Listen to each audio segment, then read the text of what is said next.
Look at that. Whoops, I hit the wrong button, but good afternoon, Tuesday, April 15th. Jackie Robinson Day, tax day, as we learned. Here in House Transportation, and we have a returning presenter. Came in and pinch hit for us last week and now is on schedule for his presentation. Pat, welcome back. And I turn it over to you to walk us through our continued education 101 and everything DMV and then some. Well, thank you for having me back.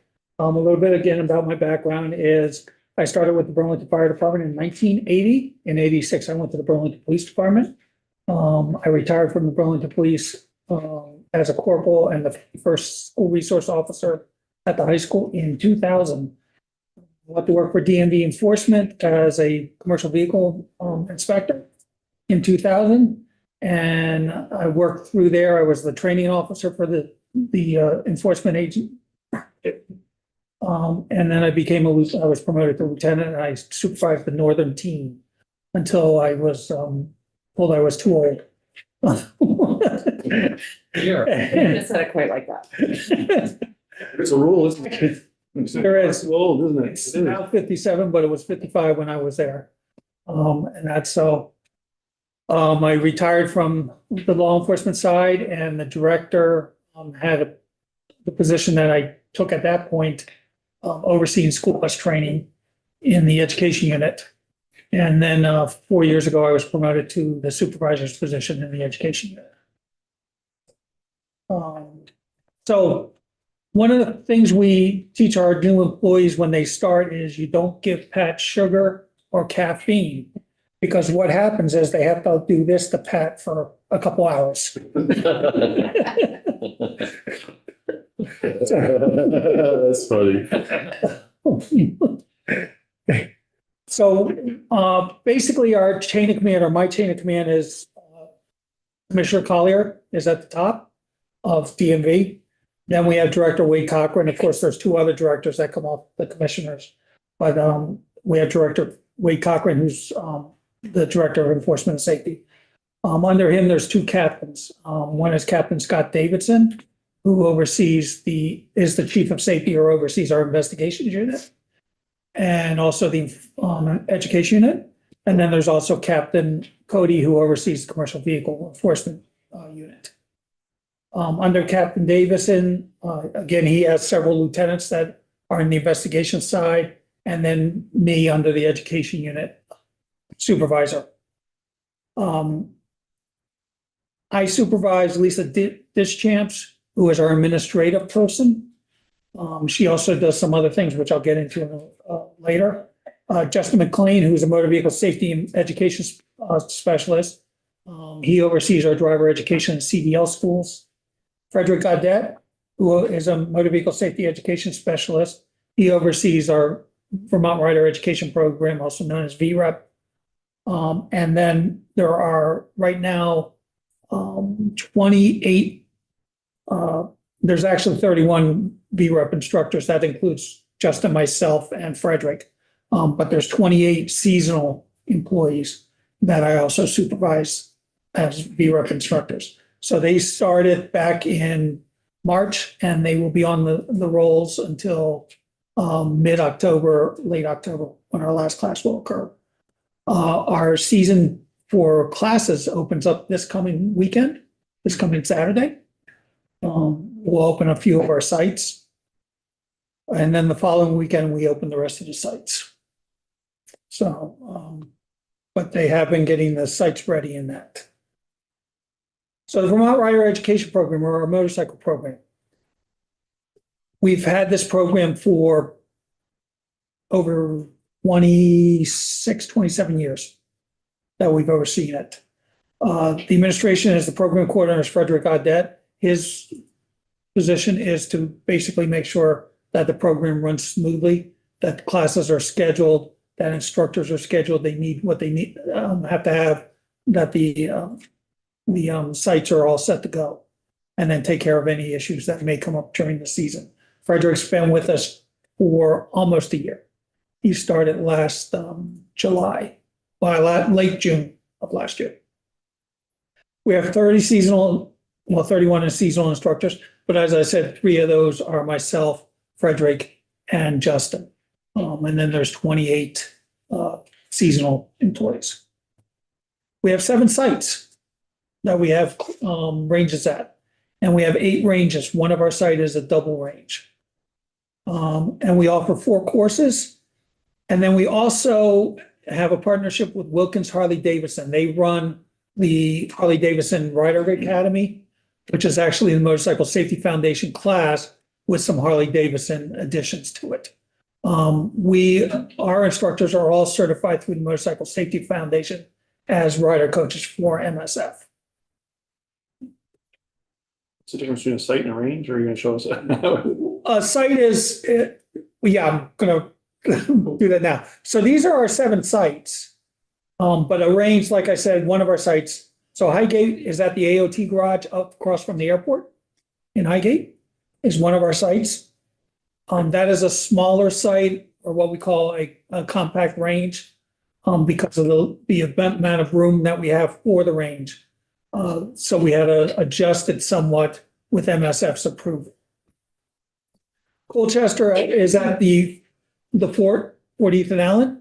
That is a double range. Excuse me. So we have 2 ranges there, side by side. And that, again, that's at the AOT garage up at the fort. Berlin is at Blue Cross Blue Shield, right at the top of the hill, right by the airport. We have a great partnership with them as far as having our range there. And they've been really helpful with us. St. Johnsbury is at the Scales, trying to think of the name of the. Fairbanks Scales. Fairbanks Scales, yes. That's where that site is located at. Dummerston is at the AOT garage in Dummerston. Again, that is another compact range because of the amount of area that we have to work with.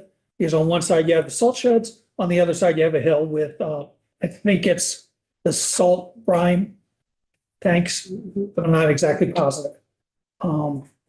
Then we have East Dorset, which is at the AOT garage in East Dorset.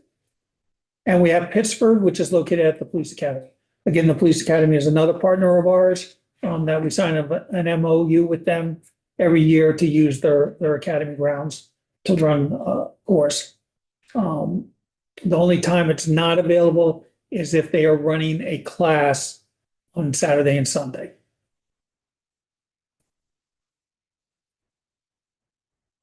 One of the things that happened last year is we lost our St. Johnsbury range in July due to the floods. This is the range. And if you look, you can see the dirt and then the water to kind of in the middle of the picture. That is the end of our range. So naturally, we had to close it down. We are reopening it. And I think it's next weekend, or no, it's going to be a couple of weekends because we have to paint it. We have to get it clean. AOT is going to come down and sweep the lot for us so that we can paint the lot and put the stripes and dots and squares and everything else at the market. Figure if you handle that course, you should get like a bonus. Enhanced. Get your boating license at the same time. But yes, we lost that range, like I said, in July. And we weren't able to open it back up.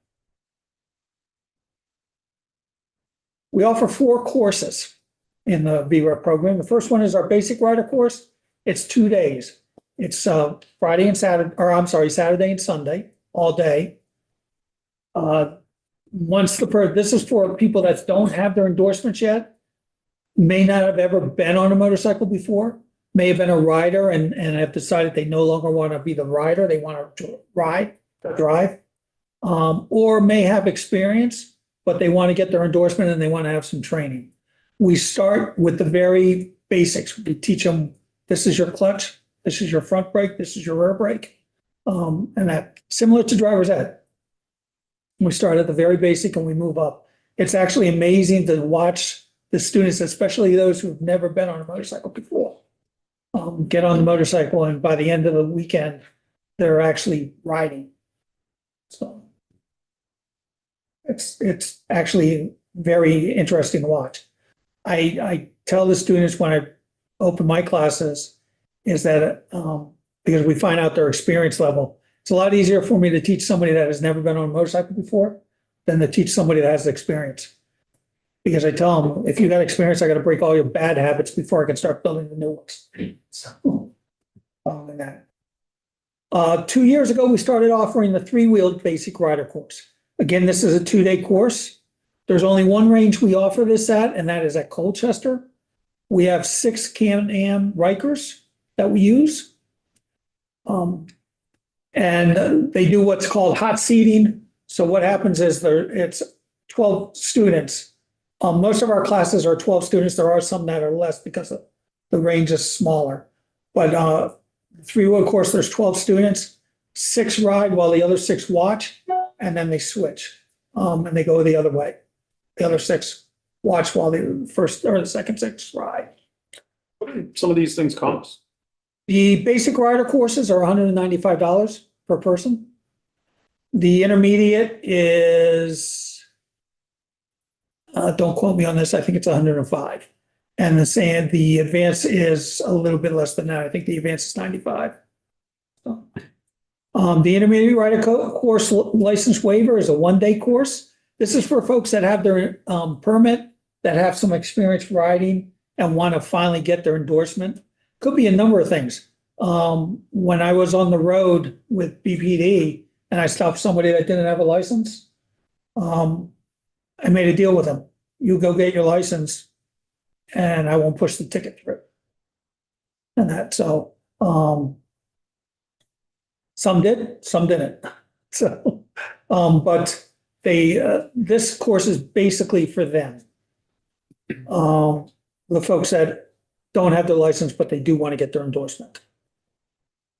We teach that at Berlin and Colchester.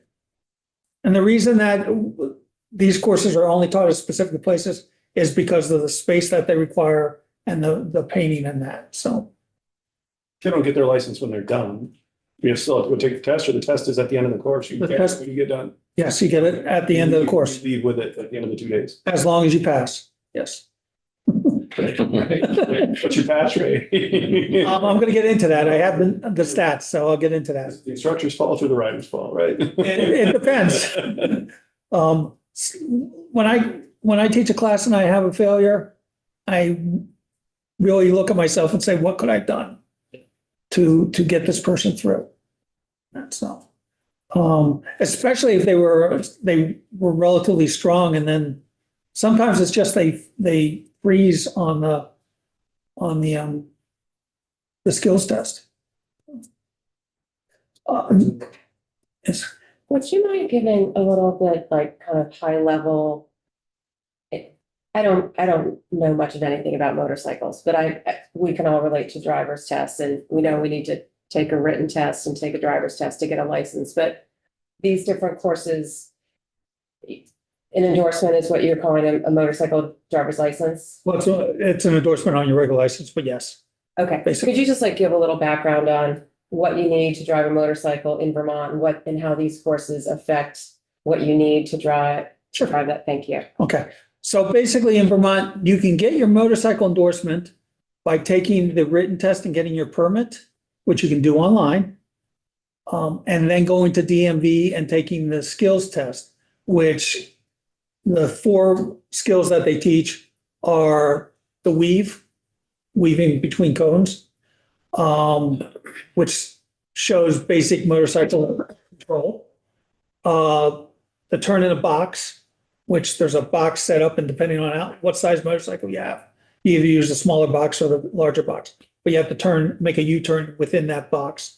That again teaches shows us your throttle and braking, because you shouldn't be braking when you're turning, unless you're feathering your rear brake. But it shows us your throttle control, clutch control, and your ability to stay upright.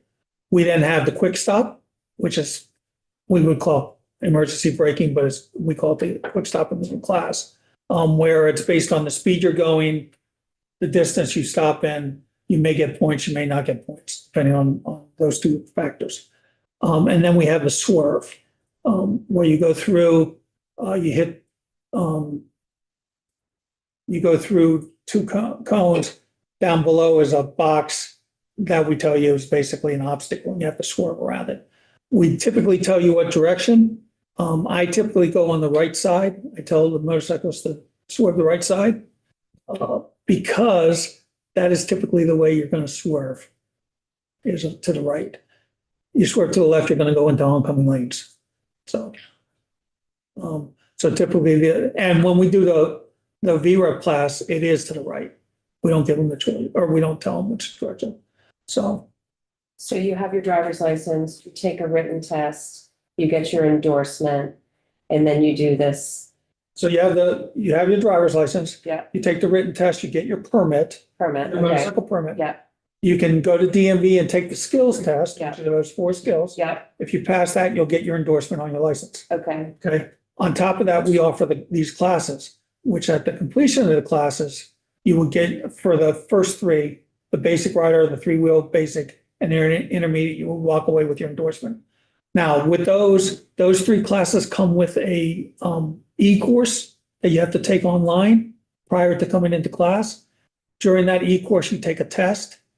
So we waive the permit test because you've taken the MSF test, which is actually a little bit harder than our permit test, and more in depth. But with those 3 classes, you take that, and then you come to the class and we do the riding, teach you how to ride. With the basic rider course and the 3-wheel basic rider course, like I said, we go from the very early, this is your brake, this is your clutch, this is, your throttle, this is your shifting lever, this is your side stand. We go and start with that and we build your skills up. So basically, at the end of day 1, we've built what we call the gross motor skills.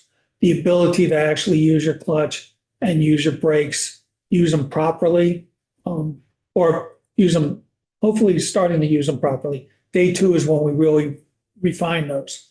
And then day 2, we hit the refining of all the skills that you did in day 1. So we go into the fine motor skills at that point.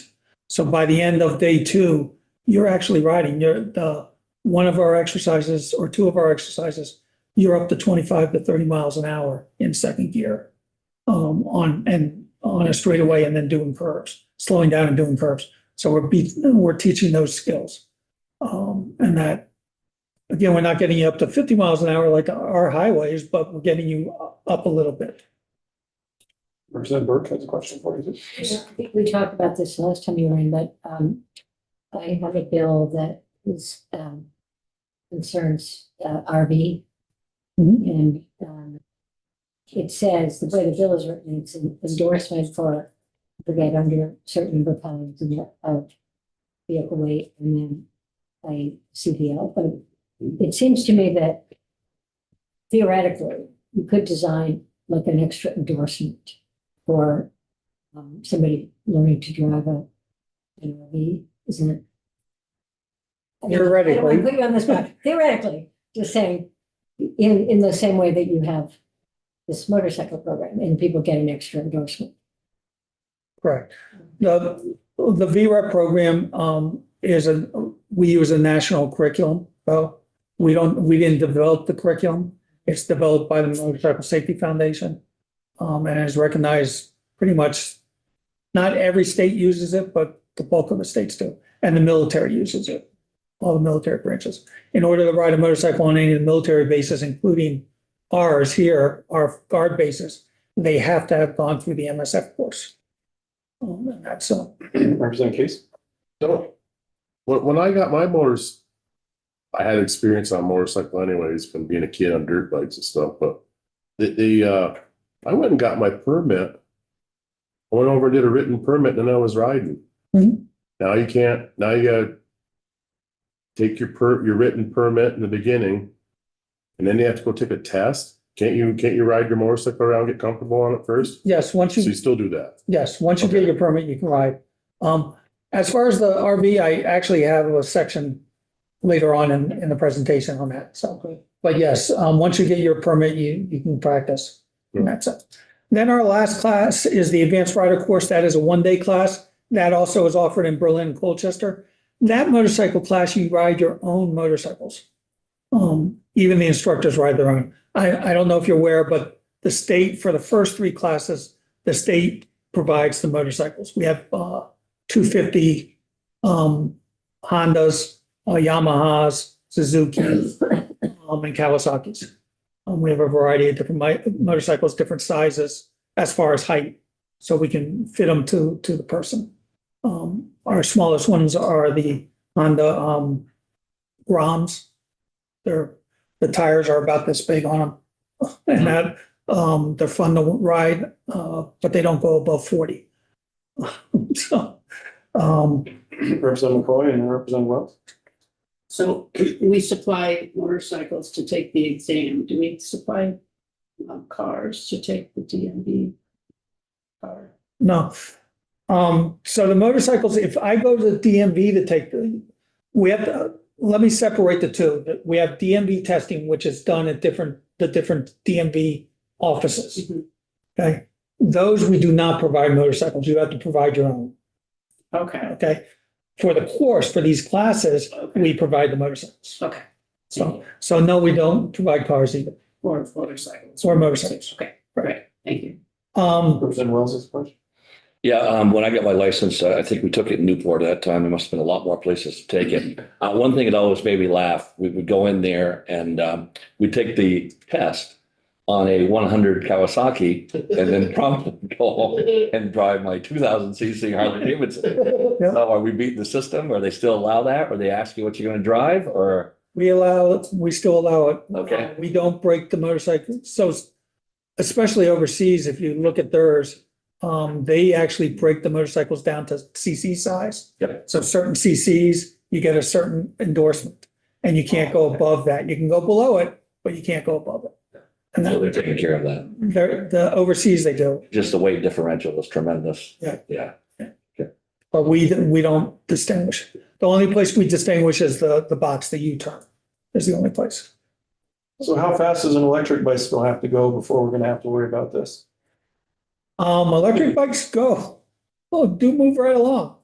They'll do city speed, 35 miles an hour. At what point well, you said your class doesn't get over 25 or 30 miles an hour. right? Didn't we hear testimony in their committee that an electric bike can go pretty darn close to that? So the definition of where they fit, oh,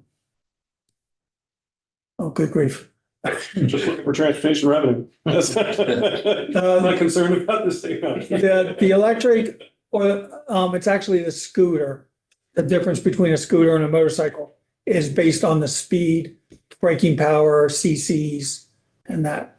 But electric bicycles fit under a different definition.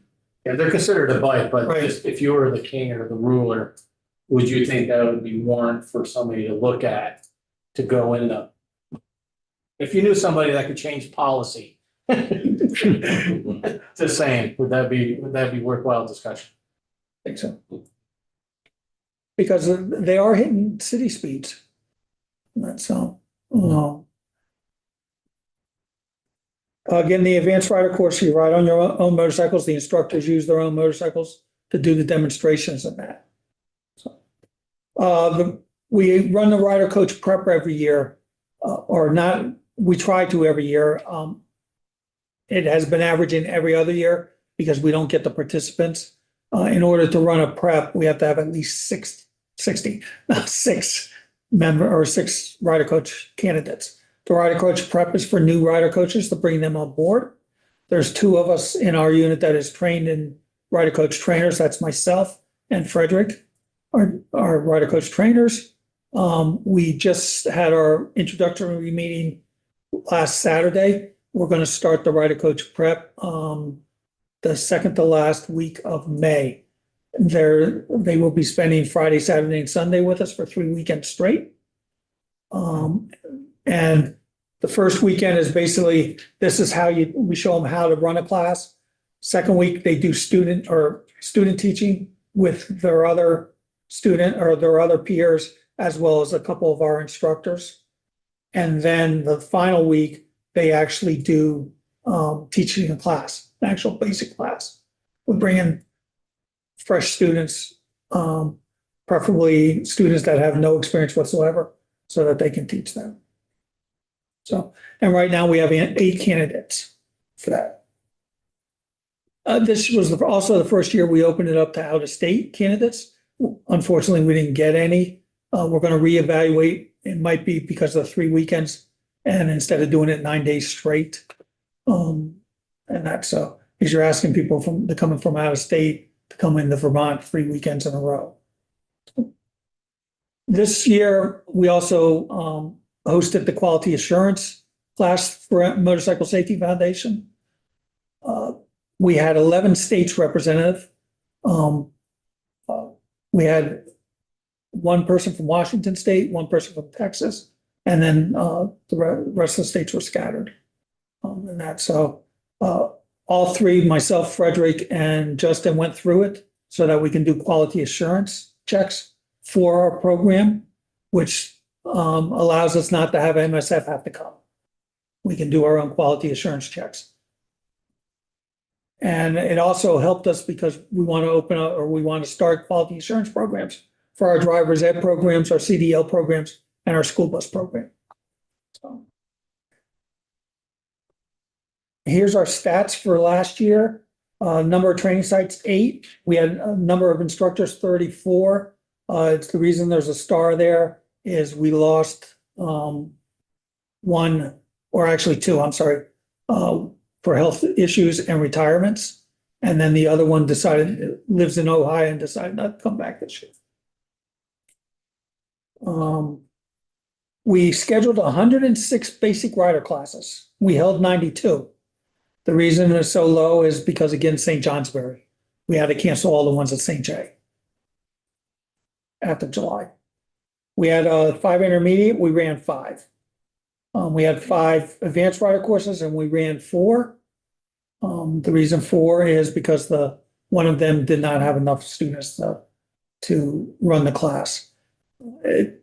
So what we ended up doing is putting the students that did have in one of the other classes.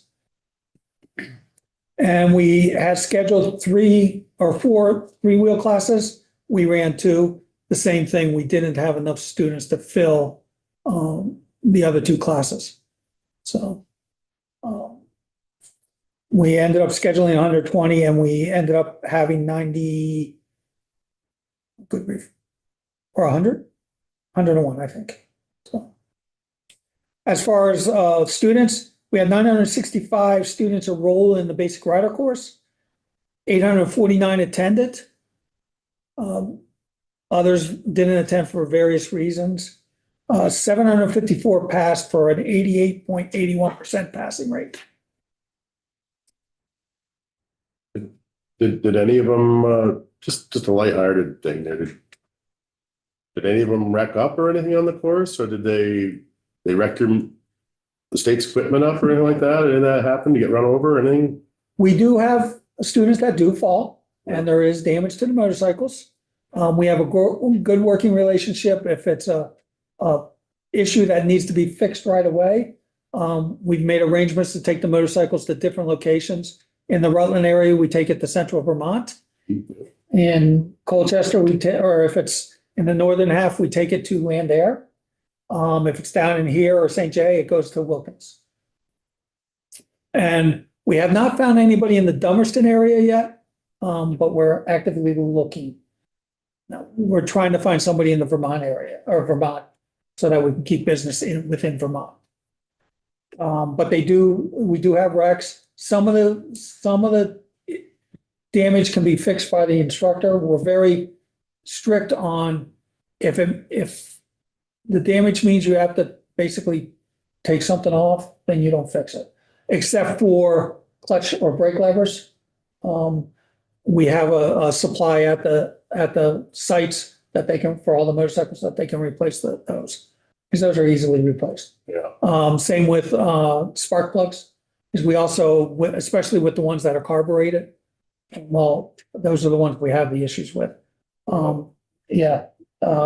Because the students will sit there and keep revving them while they're at the stop, and then they end up coming up on us.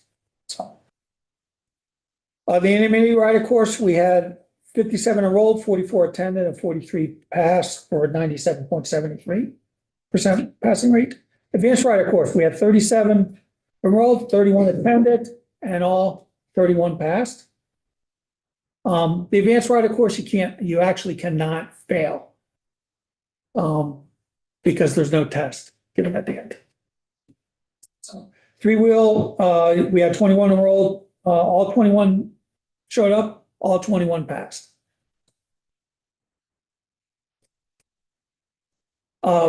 We do represent ourselves, or Vermont is representative on some national organizations for the motorcycles. Vermont DMV is represented on the State Motorcycle Safety Foundation by Frederick. He's also our state representative for the Motorcycle Safety Foundation. And we also partner with the National Highway Traffic Safety Administration. Last spring, we conducted our first ever motorcycle safety assessment with them. What that is they bring experts from the motorcycle field. We did it online. We didn't bring them in to the state, but we got a grant through highway safety to do it. But they look at our program from the very beginning all the way through and give us suggestions. We take those suggestions, and ones that we can implement right away, we do. Ones that take a little time, we work on. And that's so. Driver education.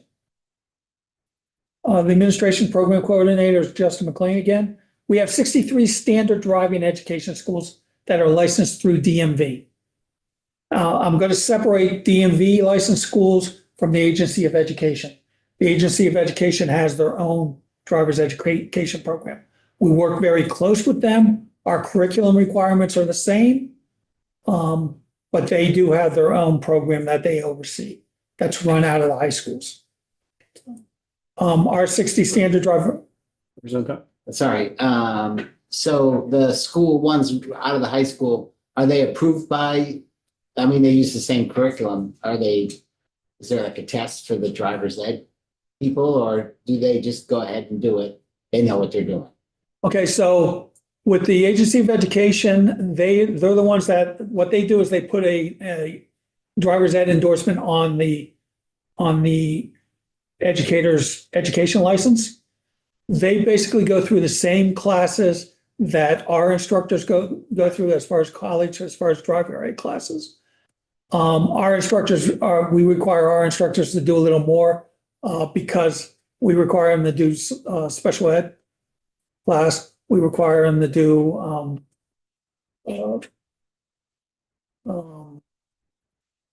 classroom control, basically controlling the classroom, and that where their educators already have that.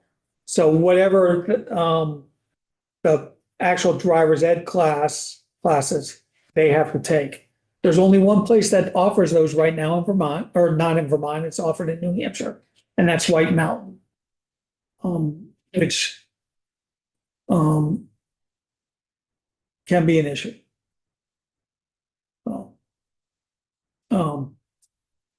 But that's where it's offered right now. We've gone to different places. Before White Mountain, there was Keene State. Before Keene State, there was Castleton. I'm trying to think of what was before Castleton. But over the last 8-10 years, it's switched places roughly about every 2 to 3 years. So, we have 71 standard driver educator instructors. So some of them work for schools, and some of them are owner operators. We have 35 third-party examiners. We have 7 commercial driver licensing schools, CDL schools, that are located around the state. And we have 33 commercial driver licensing instructors that are licensed through DMV. So driver education licensing in schools, they do an application, they pay the application fee. We do a background check. We do a criminal background check as well as a DMV background check. There's set standards that by statute and by rule that if they meet those or they have those issues, we will not license them. For instance, DUI. If they have a DUI within the last 5 years, we will not license them.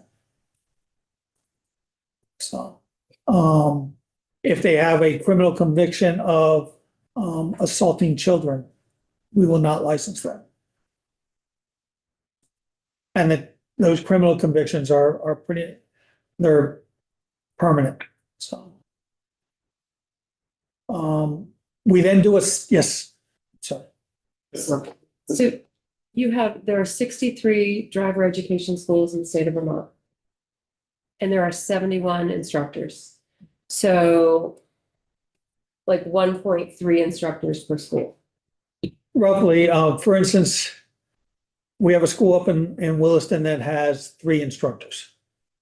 And where are these schools located? Are they located at we don't have that many DMVs in the state, do we? No, these are private businesses, so they have their own locations.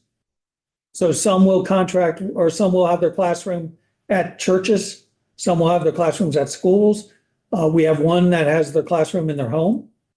Okay, so they're private businesses, so they work for the DMV or they don't work for the DMV? They do not work for the DMV, but Contractors or, by state law, they're required to be licensed by us, but they don't work for us, they're not contractors for us.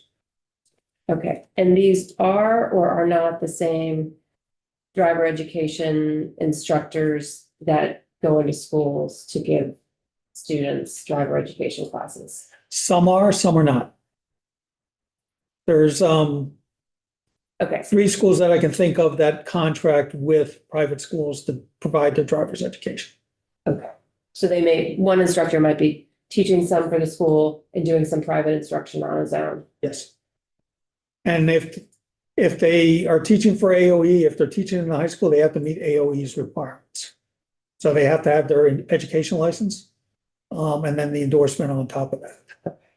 And to go back to your motorcycle instructors, are they also private? Or are they employees of the DMV? They're seasonal employees for the DMV. Okay. So we hire them every year in the early spring, late winter, and we, I don't want to say terminate them, but they're taken off the roll in October, early November. I'm just curious why they're very different setups for those two, for motorcycle instructors versus driver's ed instructors. I honestly can't answer that because that was before my time. It's been like that for as long as I can remember. So, but I'm not sure why. Okay, thank you. So I do know that the motorcycle program at one time was contracted out. DMV contracted with a person to run the program. My understanding is it was not, it needed improvement. So we do a site visit, we look at their classroom to make sure they have we measure the classroom, we make sure it's comfortable, we make sure they have facilities available, we make sure that they have the equipment necessary is available. We also check the vehicle to make sure it has the brake, make sure it has the signage. Because if you don't know, driver's ed vehicles are required to have a passenger side brake in them. And they're also required to have mirrors that the instructor can see what's going on out back, as well as can also watch the driver's eyes, see where the driver's looking. And then they also have to have signage. We do audits, so we can go into the school, we can check their paperwork, we can sit in their classroom, we can sit in the back seat while they're doing a behind the wheel lesson, and we do those. We also can do I don't want to call them undercover, but stealth audits where we follow them. So. And that's just to make sure that they're doing what they need to be doing. Because there's a difference of me sitting in the back of a car and watching them do their stuff compared to following them and seeing what they're actually doing. So for instance, one of the things they're not supposed to do is use our exam notes at all. They're not supposed to go onto our exam routes at all. We have caught some of our driving schools going onto our exam routes. How do we handle that? We notify them first, tell them you can't do it. Hopefully they'll come into compliance. If they continue it, we send them a letter. If they continue it, then there's a possibility that the school will go under suspension for a period of time. And at that suspension, they do have the option, or they do have the ability to have a hearing before it actually takes effect. So it's not that you're done. They can go to one of the hearing officers and have a hearing. How many typically routes do you have for an exam? Each branch has 2 routes. 2 routes. I'm just wondering for like the smaller communities. Yeah. That might be the only route. And for instance, here, they come out of high school Yeah, and they come onto State Street, they're on our route. yeah. But it's not, okay, you touched our route, you're on our route. It's, you do for certain things in certain locations that are a part of our route. Like you do the Vermont turnaround, roughly in the same area we do the Vermont turnaround. You do the hill stop in the same hill we do the hill So it's stop. for maneuvers, not Yeah. actually one. I was. Right. Okay. Yep, and that, and then the schools, are relicensed or renewed every 2 years. So I should tell you, when we do the background check, if the school has an owner that is not an instructor, we do a background check on the owner also. Then our licensee for our instructors for driver's education.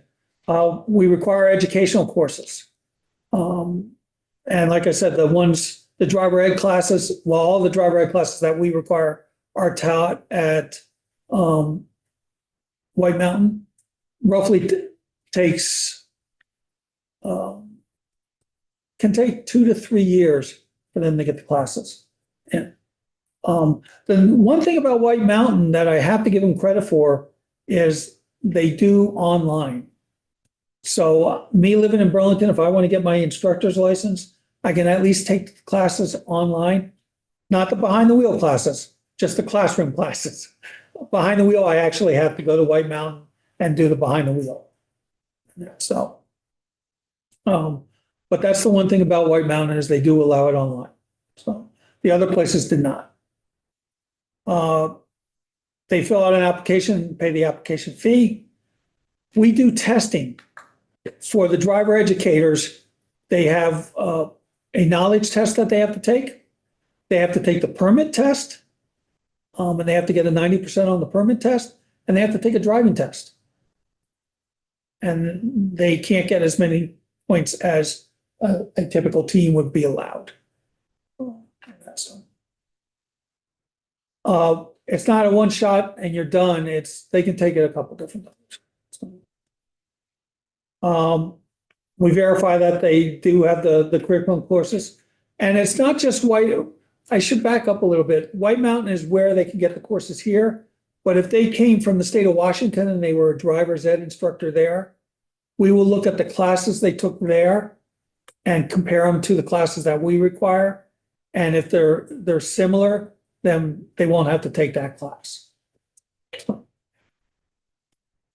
We do a criminal background and a motor vehicle background check on them. Again, the same thing. If they had a DUI in the last 5 years, we will not license them. Different crimes, we won't license them. They have an initial shadowing. So one of us will go into the classroom, shadow a classroom with them, and then we'll also shadow a behind the wheel with a student. They can also be audited in the classroom or behind the wheel. Their renewal is every 2 years. Their license is good for 2 years. And then during that 2-year period, they have to do 30 hours of continuing education, which is pretty much equal to the agency of education. In order for a teacher to get their license back, they have to do 30 hours. Standard driver education requirements. To get in the class, you have to have your learner's permit. In order to be put in the decks to complete it so you can take your driving test, you have to have 30 hours of classroom, 6 hours of behind the wheel, 6 hours of observation of behind the wheel. So basically what happens is the instructor takes 2 students, one drives, the other one sits in the back as they're driving for an hour. Then after an hour, they switch. The drop behind the wheel and the classroom has to be concurrent. And basically what that means is I am learning how to make the Vermont turnaround, okay, in the classroom. So my next behind the wheel, I'm going to be practicing the Vermont turnaround. And then they get entered in the DEX once they pass the course. DEX is our system that we can bring up in DMV so that we know that the person's passed or the teen has passed driver's ed and that they can be tested. Third-party examiners, we have 35 of them. Post-COVID, we only had 3. At the time, Commissioner Manoli, during COVID, said we need to do something because we're going to need help doing the test. So we opened it up to our instructors and said, prior to COVID, they could only teach their own student or test their own students. They couldn't test other students. So one of the things we did was, okay, you can test other students. And what the commissioner said, if it's your own student, you can't charge. But if it's a student from another school, you can charge up to, it was $30, it's now $40. The state law gives the commissioner the ability to set the rate. Who keeps what? Pardon? How much percentage does the state get of that? We get none. Oh, so the whole 40 goes to The the, whole 40 goes to the instructor. interesting. In order to become a third-party examiner, they have to have 2 years teaching experience in driver's ed, and they have to have done it with 100 students. We train them on the testing procedures and scoring. And you can see the score sheet. That's the one that's up a little bit. And then we do test routes. They have to make up their own test routes. Again, they cannot use our test routes. They have to make up their own. And one of the reasons for that is they don't know when we have testing, when we're going to be out there. So that's one of the issues. We shadow them to give them advice and make sure that they're doing the scoring correctly. And then they are open to audits. The thing that they also can do that they weren't able to do post-COVID is issue if the person passes the skills test, they issue a 90-day temporary license, which is the other form that says 90-day temporary. This is good for 90 days. It's only good for 90 days if the student and the parent is instructed, they're given a sheet by the examiner that they need to go to DMV and get their license. Get all the paperwork done, pay the fees. If they fail to do that within the 90 days, then it reverts back to a learner's permit. They don't have to take the test over again. It just reverts back to a learner's permit until they go in to get it taken care of. Again, they can test their own students. They can test other teens. This past July, we also added that they can test adults. Prior to this, they could not test anybody over the age of 18. But now we allow them to test adults also. Adults, as you know, if you're 18 and above, you're not required to have driver's ed. And then they can also, we didn't allow them to do retest. If the student failed, they had to come into DMV to take the retest. We now allow them to do retest.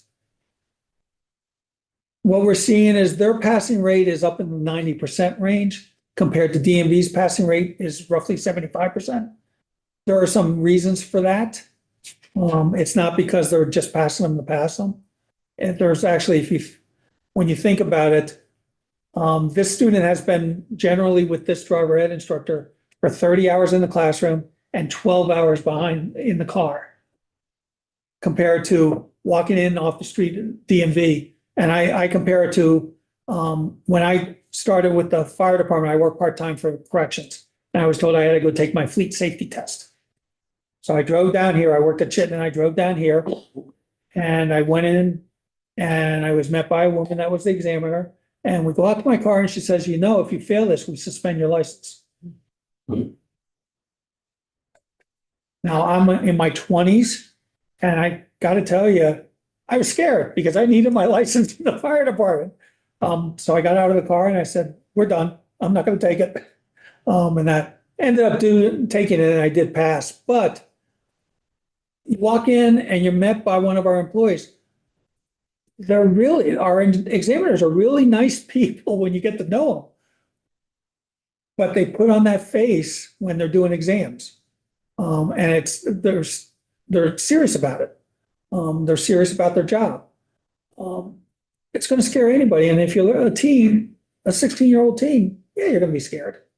So, 75% of the teenagers that go take their test for their junior operator's license pass. 75% overall, so that includes adults also in that, so. And if they took it in a school, they're 90% likely to pass. If they're done by a third-party tester, the passing rates are roughly 90% each year. And that's one of the reasons why we were down to 3 examiners pre-COVID, was that the driver's ed coordinator was starting to get rid of the program because she looked at it and said, they're passing people to pass them. But when the commissioner brought me into the office and said, we need to increase it, I started to look at it and saying, no, there's other reasons for this. It's not just that. Because I see the same thing with the motorcycle program.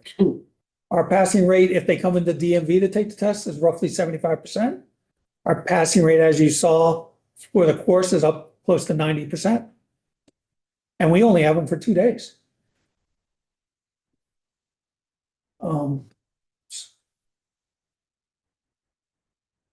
So new driver's education, post-COVID, we allowed the online permit. Prior to COVID, we didn't allow the permit test to be taken online. We now allow that. They get a temporary permit online, they print out once they pay the fee. We allow, for the first time, we allow real-time virtual classroom for driver's ed. So the instructor, basically, it's got to be real time, but they can do it virtually. We do require them that their first meeting has to be in person because it's a parents' meeting and the parents come in and we want that to be in person. But after that, they can do virtual.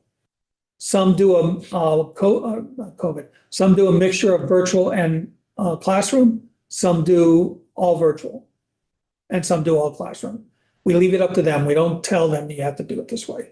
But we do have guidelines that we set if you're going to do it virtual.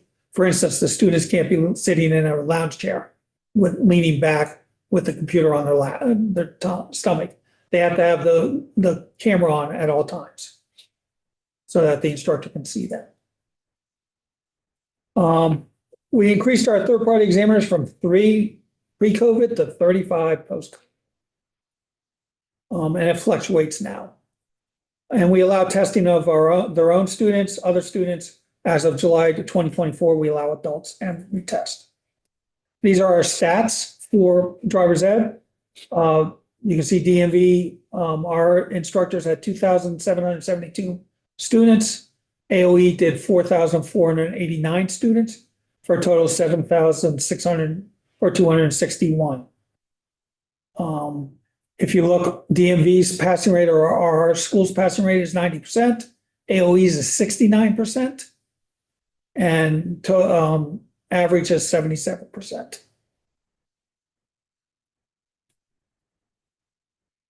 And then down below is from 16 to 25.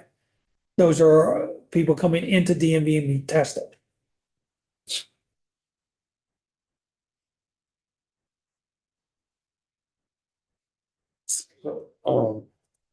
Sorry, Patrick. That's okay. As far as you do a background check and license the instructors. But as far as after that, and you do set one fee where they can only charge X amount for an exam. Correct. They're not their student.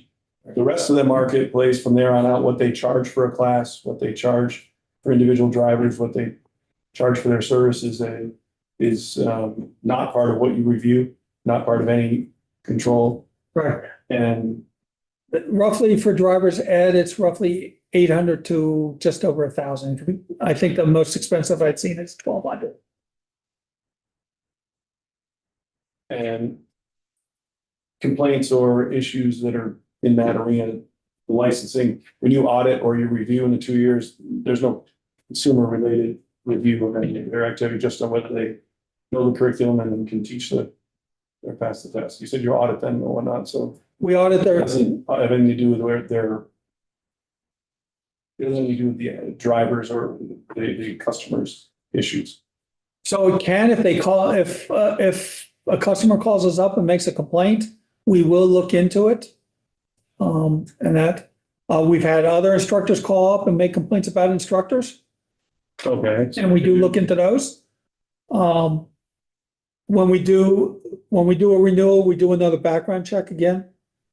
So every renewal, they get a background check. And they have to pay a relicensing fee, renewal fee. But we do look at complaints that come into us. Generally means we reach out unless it's something that sounds serious.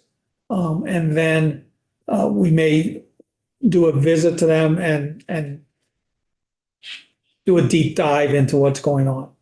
We've had parents complain that a lot of our driving instructors will set attendance requirements. Generally, you can't miss more than 2 classes.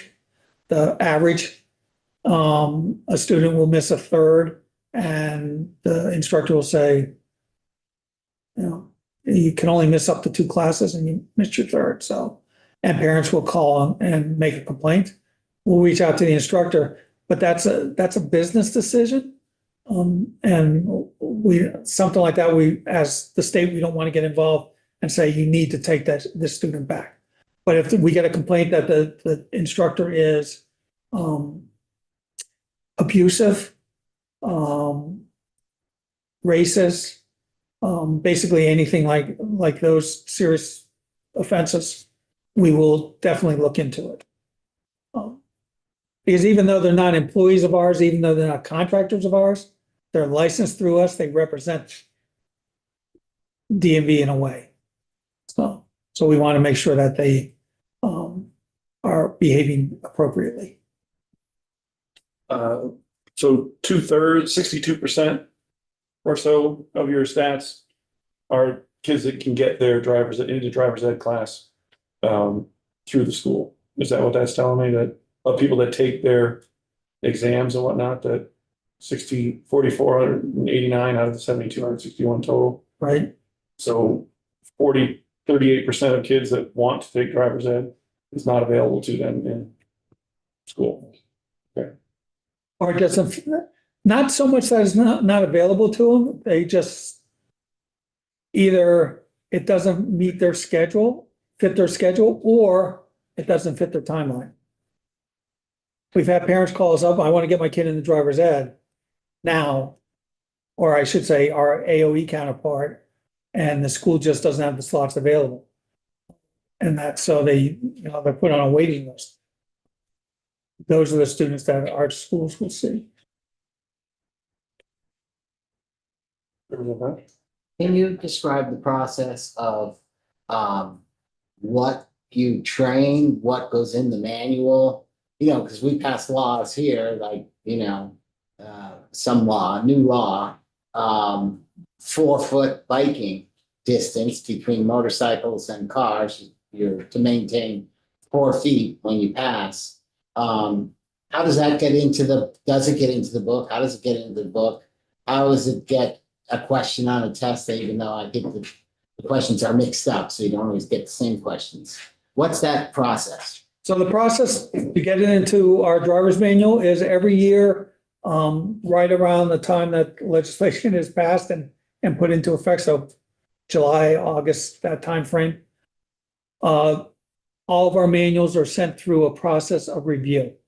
So for instance, my unit, all 3 of us will be asked to review the motorcycle manual, the driver's manual, the school bus manual, and the CDL manual. We'll go through those page by page, even though we know nothing's changed, because you'd be surprised how many typo errors you'll find that we get fixed every year. So it goes through that process. Operations. So I know that Nancy Prescott was in last week. Her unit will look at it also. And the changes will be given to our, project manager. It used to be Mike Charter. I can't remember the the new person that took Mike's place. But they will do the changes and then it'll go out to the printer. When we get the new manuals in, the old ones are discarded because they're no longer valid. So, that's how they get into the manuals. As far as the testing, I can't tell you how many years it is, but every so often, we all get together and we go over our testing. We go over all the questions. We come up with more questions. And depending on it, the system is set up so you get a variety of questions, but you and I could be sitting next to each other. You're not getting the same questions I'm getting. There are going to be some core questions you're going to get that everybody's going to get, but then there's going to be a mixture of other questions. For all of our exams are like that. And then the questions will get changed. If there's a major change to the manual, like a law is really changed, then the questions we'll have that reviewed rather quickly. If we see there's an issue with questions, we will also review those questions and make sure that they're proper. We can show you exactly every place that the questions are taken right out of the books, so we can actually show you where it is in the book. I just dealt with a school bus operator or school bus driver that has taken the school bus test twice already. And she contacted me and said, these questions aren't in the manual. And I brought up her test and I sent her the review question paper and said, yeah, they are. This will tell you exactly where they are in the book. And that's so. So if we change policy or rules, laws, is there something that goes out to all instructors, even though the book might not, hey, these are the new rules of the road for this year? Yes. Basically what happens is, when you all introduce a law and if it deals with one of the topics I'm talking about, it comes to my desk. I look at it. I actually reach out to instructors to get their input. I reach out to, VITSIA, which is the Instructors Association, to get their input. And I'll reach out to AOE to get their input. So I'm not, coming up with the stuff out of my head. I'm actually talking to people to make sure I'm getting things correct. So yes, and if a law is put into effect, for instance, if you were to put the RV law, 384, is it? 382? Well, we did change one last year. So do you have like something you sent out to people that says, it would be good to see that? Okay, all right, Yeah, okay. just to sort of see. Okay, I'll talk to, and get the email, so. Okay, I'm sorry, on your stats piece, that includes retests? Those aren't all first tests, then some of them have to be retests. correct. Okay. The 2024, the DMV AOE stats. Yep. Will be no retest. Okay, The ones down below will include retest, I believe. okay. And so the older you get, the less successful you are in passing the test? Seems that way. And I know some people will say, well, that they didn't have driver's ed. We don't know in that group of folks who has had driver's ed and just chose not to get their license, or who hasn't had driver's ed.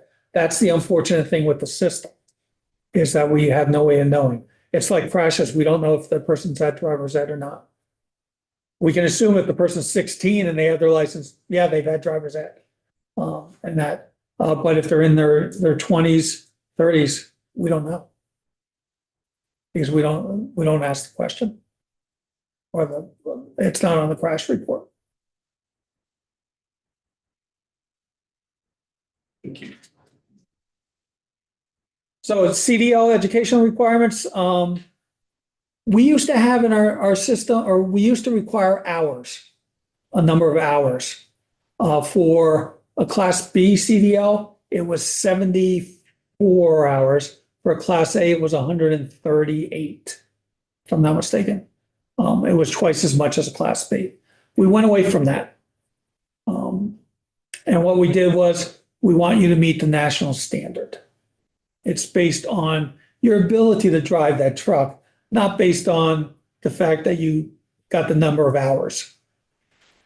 And we did that when the Federal Motor Vehicles or Federal Motor Carrier Safety Administration instituted the entry-level driver training program. They specifically stayed away from hours, and they based it on your ability, you being able to show that you have a competency.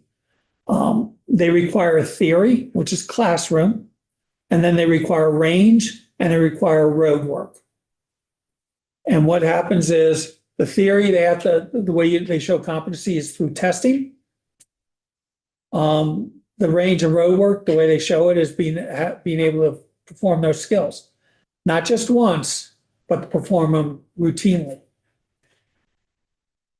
And like I said, there's no minimum hour requirements.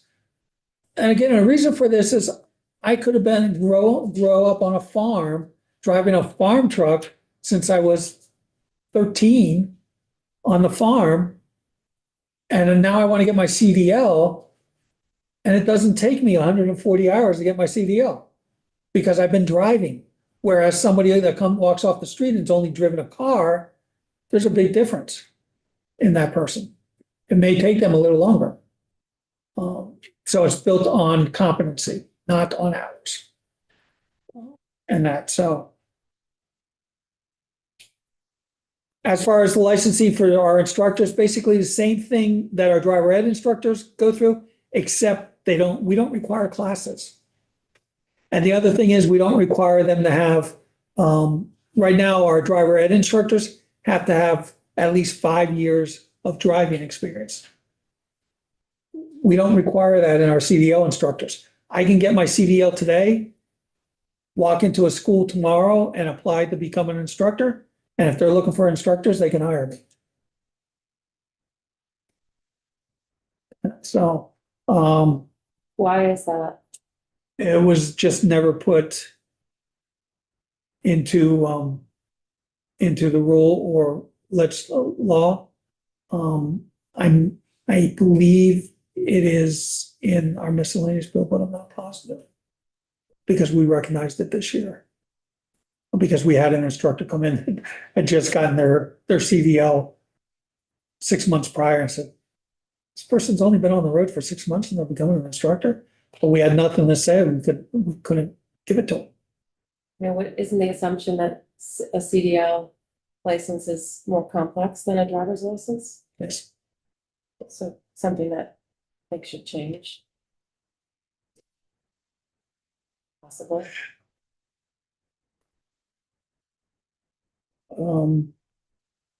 So like I said, we require them to do testing. So they have to do written test. They have to do all the CDL written tests. So they have to do all the endorsement tests. The only one that they do not have to do are passenger, school bus, and hazardous materials. Unless they're going to be teaching those. And then they would have to do those. They go through a criminal and motor vehicle background check. They do a shadowing.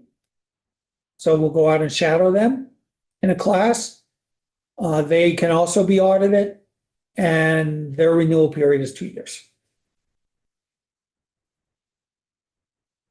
Every year we get a grant from the Highway Safety Office, which is brought through by NHTSA, National Highway Traffic Safety Administration, to run the summer summit. This is open to all driver ed instructors. It's 8 hours. It's all day up at St. Mike's. We bring in guest speakers sometimes we bring them in from outside the state. Other times it's topics that we have our own experts within the state. Basically, we ask every year what they would like to have for topics, and then we try to build a theme around those topics. It's open again to all driver's ed instructors, so our driver's ed instructors can get at least in this 8 hours of towards the community or their continuing education per year. So basically they could get 16 hours in the 2-year period. So they're over halfway to the requirement. And then ATSIA and VITSIA and all that have their own conferences. That could be a couple days or a day long. So the 30 hours is not that difficult to get in 2 years. And it's free to the driver's ed instructors. We don't charge for it. The grant covers it. Our driver educator belongs to several different national associations. They are our DMV representative, and they are also automatically a board member on the Vermont Traffic Safety and Driver Education Association, also known as VITSIA. They are also a board member automatically on the New England Traffic Safety and Driver Education Association, known as NETSIA. They're also the DMV representative and member of the American Driver Traffic Safety Education Association, also known as ATSIA.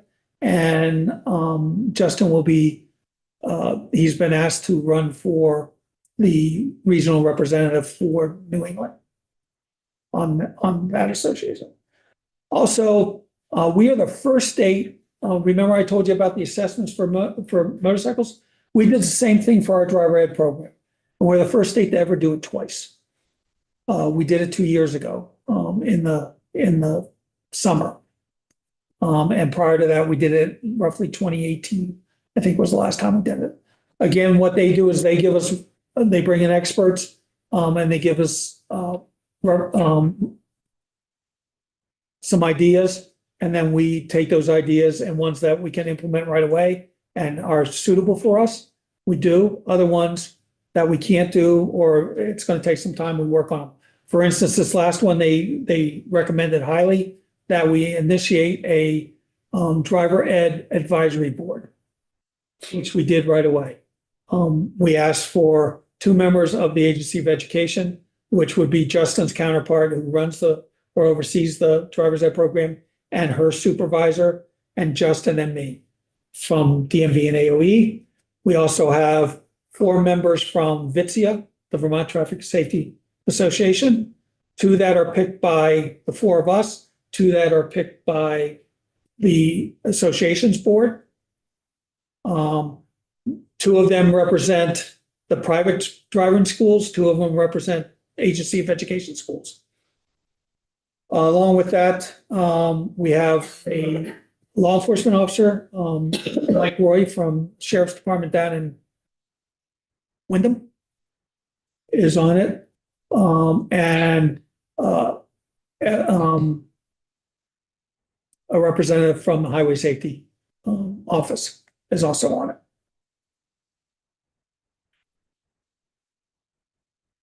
Okay, commercial driver's license RV. So here's a map of the states that require a CDL or special endorsement in white. And I've also listed them out. And then the blue are ones that do not require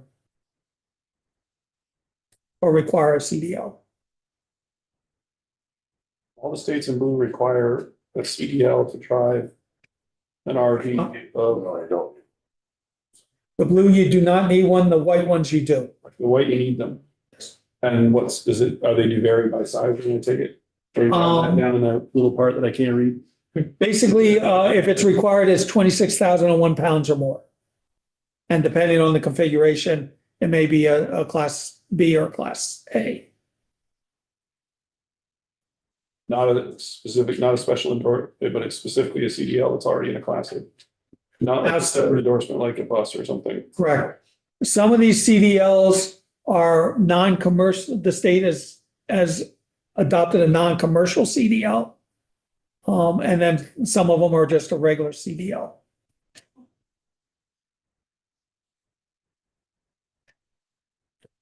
So if you require a CDL, the Class B CDL would be for a straight truck that has a gross vehicle weight rating of 26,001 pounds or more. Not what it actually weighs, but the gross vehicle weight rating. And I'm assuming that you're all familiar with what GVWR is. No? Okay. So the gross vehicle weight rating is what the manufacturer has rated that vehicle for. So It's not the actual weight of the vehicle, it's what is on the build plate of the vehicle. So I may have, dually pickup. I'll make it simple, dually pickup. Gross vehicle weight rating on it is probably gonna be right around 14,000. But it empty with just me sitting in it, it probably only weighs 6,000, 7,000 maybe. So it's estimating how much you can load onto the truck. Correct. Okay. And that's with no trailer. Then also you have a straight truck that has 26,001 pounds gross vehicle weight rating. That is hauling a trailer that has a gross vehicle weight rating of less than 10,001 pounds. That would be a class B.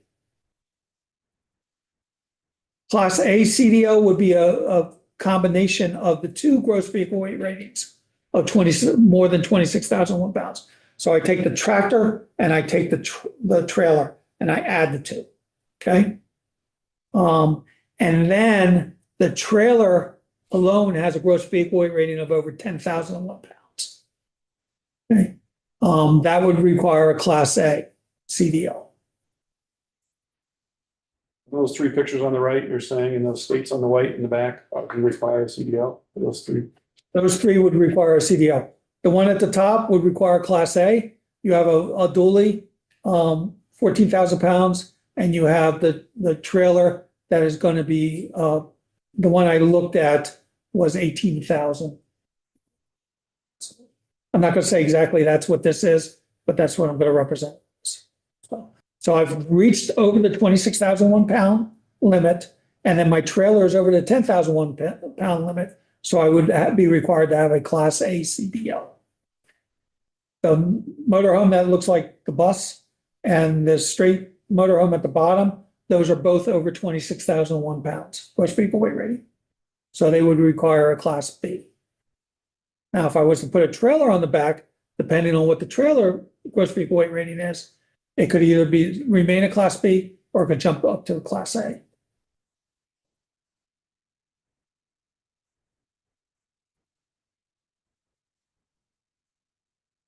So commercial driver's license, obtaining your CDL.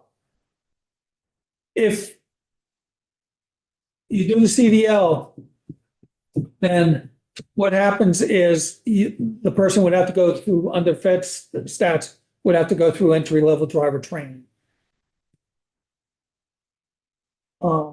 They would have to submit a medical certificate from a DOT certified physician.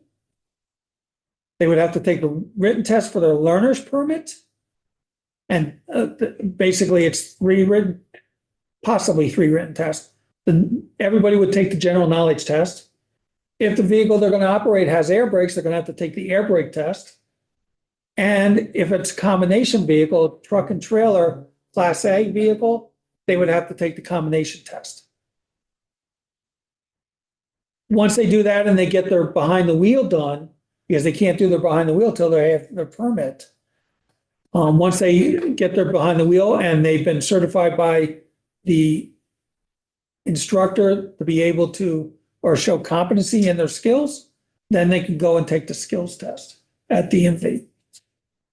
Pass the skill test, they get their CDL. Right now, entry-level driver training is offered by, the only way you can get it is either through your employer or through one of the CDL schools.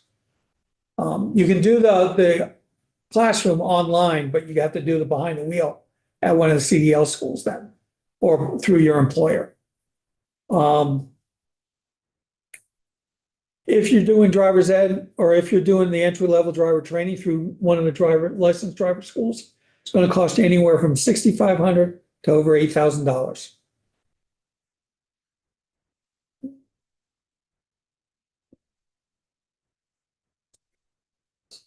It's not the same thing. Representative Burke? How many schools are there in the state? There are 7 CDL schools. However, none of them offer any training for RVs. So somebody would have to go out of state. And find a place, right? The way, well, you don't want to talk about the bill, correct? I want background information so that we Yeah. can, you know, Okay.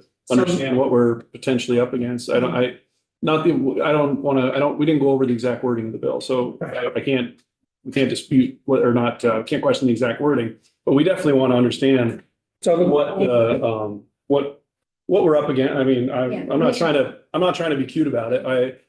We didn't walk through the language, so we can't do that, but I absolutely want the background This of came what to me from a. we can and can't do, and they did do a ton of research on it, and I appreciate you putting it in here. Everybody in the committee is gonna wanna know what we're up against if we pursue it. That's the whole And I point. just want to be able to answer my constituent Yep. that says, you know, why couldn't this happen? Or, you know, to say, Right. you know, there are no places and et cetera. That's why it's helpful. So I'm coming up on a slide that I think will cover what you're talking about. Okay. Okay.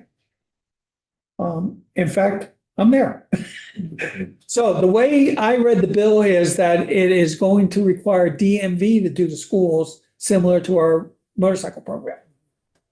So when we looked at it, if we want it similar to our motorcycle program, we don't want it in one location because that, if we have it up in Chittenden County, what about the folks that are down in Brattleboro and Bennington? If we have it down in Brattleboro or Bennington, what about the folks from Highgate and Newport? So we want to have locations around the state. So we looked at the motorcycle program and we said 6 to 7 locations around the state. With that, we've got to have a classroom because we're going to have to do entry-level driver training, but we have to have a classroom to do theory. We're going to need a range, so we need a big enough parking lot to set up a range for it, to do the skills that you have to do in the range. For instance, back in a straight line, alley docking, and some other skills. We have to purchase vehicles. So we would have to get a Class A motorhome, a large, straight motorhome, similar to the Motor Coach 1 or the other one. Okay, the straight truck type. We would have to buy one of those. Those go for about $200,000 a piece. We would have to buy a dual axle pickup. So that we can get for the Class A, we can get above that weight level. So you're talking a dual axle pickup? I'm guessing 60 grand easily. 90. We would have to get a trailer coach like this. Talking 97 grand for that. 97. Let's get all new stuff. And I went online and I went to Pete's RV and I got prices off them. This is the setup of school. Yes, we'd have to get a utility trailer. So a utility trailer is 10 grand. So right now, with just the classroom range and the vehicles, you're talking $500,000 per site.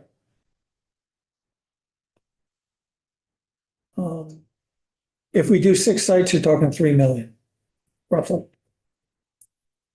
So looking at the the motorcycle ranges sites. Looks like they've got a fair amount of outdoor paved space. Do they have classrooms as well?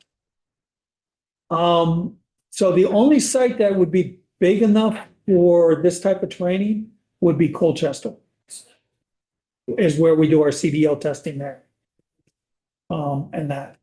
But then you have to talk about, you have an active AOT garage that has vehicles coming in and out all day long. Are you going to interfere with them? Because they do have classroom facilities. We have a classroom for our motorcycle program. They also have a larger classroom in the building itself, but it's an active AOT garage. That's why we don't typically have weekday classes for the motorcycle program. So those are weekend. Yes, motorcycle classes are weekend. So that's something you would have to take or we would have to take into consideration when setting this up. And then we have to train instructors. We'd have to train first of all, we'd have to find and locate instructors and we have to train. These other states that require a commercial driver's license, they don't train specifically to RV, so, I mean, right, you have a CDL that's assumes you'll be able to drive that vehicle. Right. It's not specific to an RV endorsement. If you can drive it, if you can get your CDL, they would assume that you can drive the vehicle. I got you. Right. But again, I'm gonna fall back There are no on, other states that have an RV endorsement. there Other are, states have a CDL requirement. Maryland has a specific endorsement that they put on your license that's for RVs. They do. Yes. Interesting. Because your slide is saying CDL or special endorsements. Yes. The states are requiring one or the other. When I looked at Maryland, it was a special endorsement. So I'm assuming that's probably less stringent than, maybe that's why. I'm assuming I didn't reach out to the states to Yeah, see, yeah, yeah. but Some of that's right. that, I mean, I can do that and send over a written report if you want. And that's, Just curious of it, yeah, it's a less of a standard, because, you know, if we were to go down this road, you know, next year, the year after, it's probably good to know. I think we'd want to, I hate to have things out that sound like a report and lots of research, but I think I would suspect we'd probably like to know what Maryland, how do they handle it in this endorsement area? I think this is pretty clear in terms of the school. I don't think we need to go any further into. At this point, it's well made, but let's see what else there is for options potentially. I don't like to speak for the committee, but I'm pretty sure that we can't do this. if you want the information, just let the commissioner or Wade know and they can let me know and I will do it. I just watched for your indulgence. I'm gone for 2 weeks, the next 2 weeks. It's one vacation, the other one to a conference, so. Okay, so licensed school was to do this. Well, let me just back up. The way I read the bill, the responsibility would be on us. So to go to your question about a regular CDL, if we were to buy a tractor trailer, we're up in that monetary, because the tractor itself is going to be about 300 grand, if not more, and then the trailer on top of that. Well, So, let's say that we're trying to get at the safety aspect of it and not running the, RVs themselves unless they were for the use of the House Transportation Committee. if you were, if We would, contract Representative Casey to drive us and. So, but we do want to understand what we can do about the safety related to the RVs. if you left it up to our CDL schools, the 7 schools that we have around the state. Again, equipment. Could they get away with using the equipment they have? Sure, they could. Because they do have tractor trailers, they do have Class B trucks, so they could get away with that. The question is, do they have the customer base? Because they're a business. And that's so, do they have the customer base? Instructor wise, if you're going to allow them to use or if they're able to use the equipment they already have, they have the instructors already.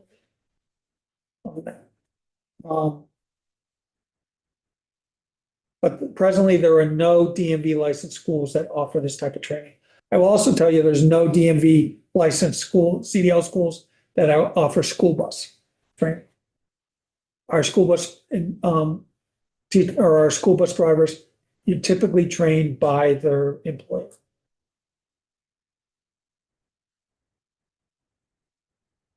Representative Brooks? All right, I just want to clarify something. So anybody who's getting a CDL gets trained by their company, or they get sent to the company pays for them to go to one of the schools that already has the equipment and trucks, et cetera.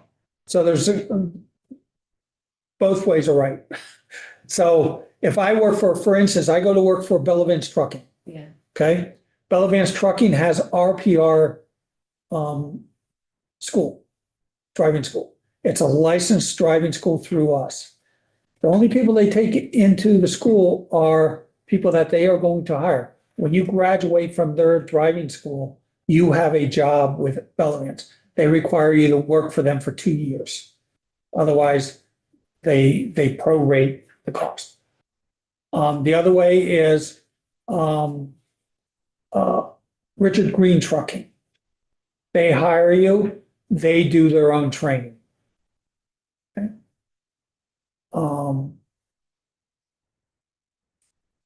Then the third way is it could either be the company's paying for me to go to the school or I'm paying out of my pocket.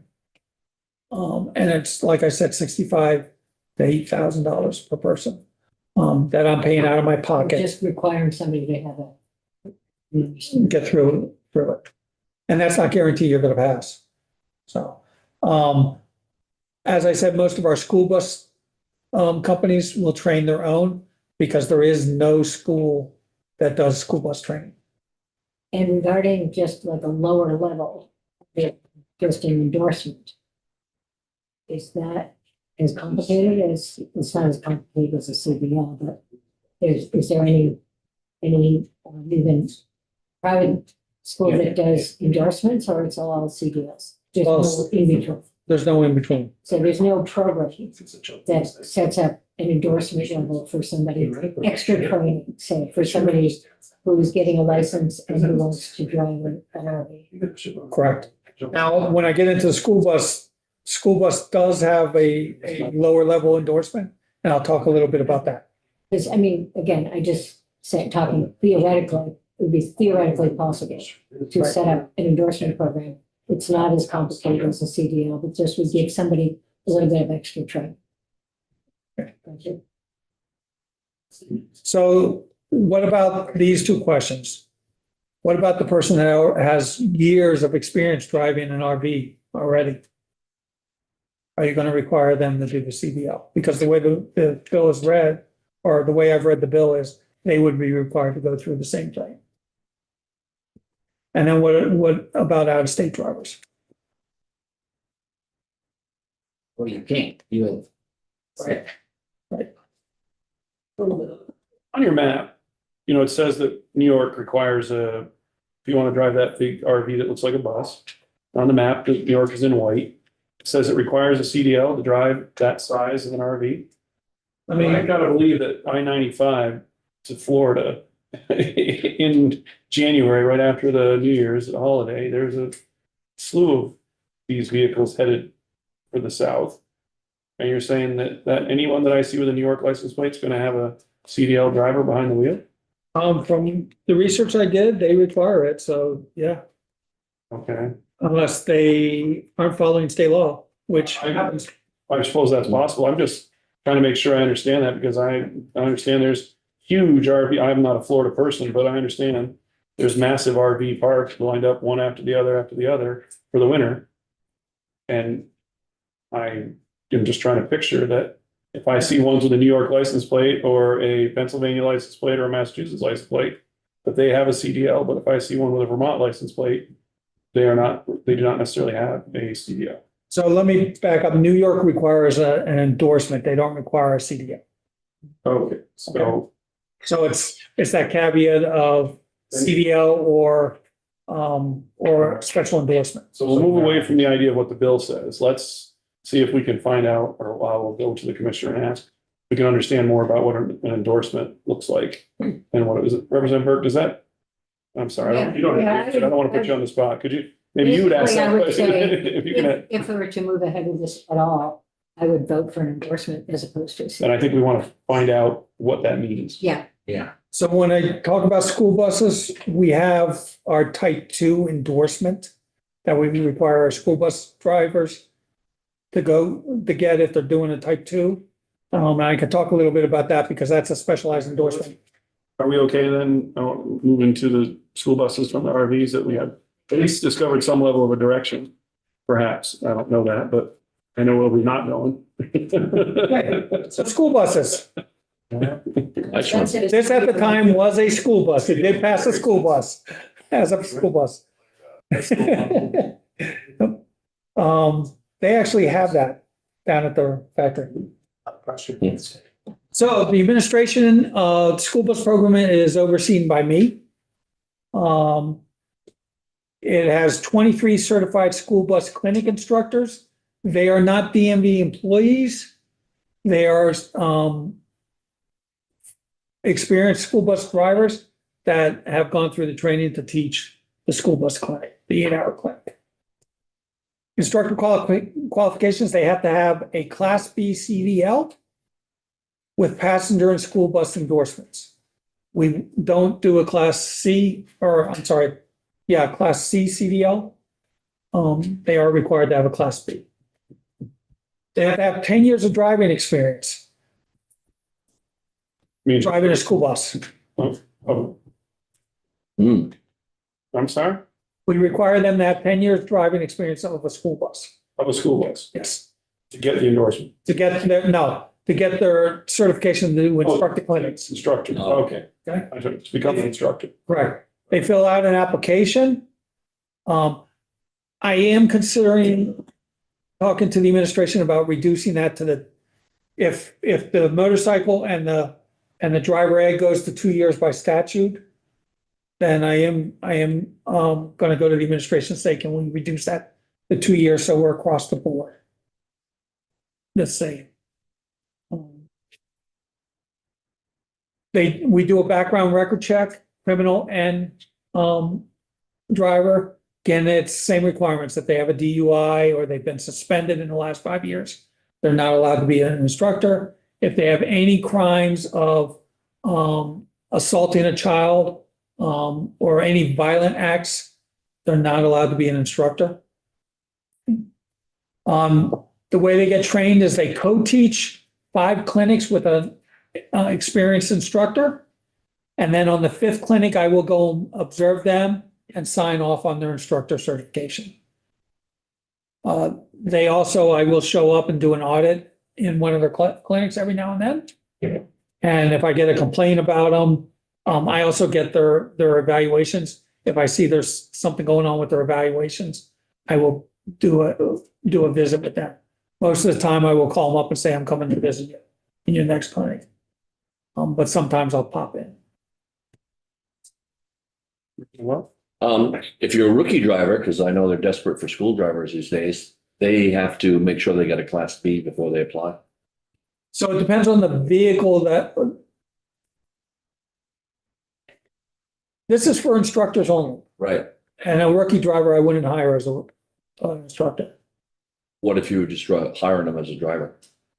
The Okay. standard's considerably lower, but they still have to have a Class B? No, They do because not. a lot of the companies will train.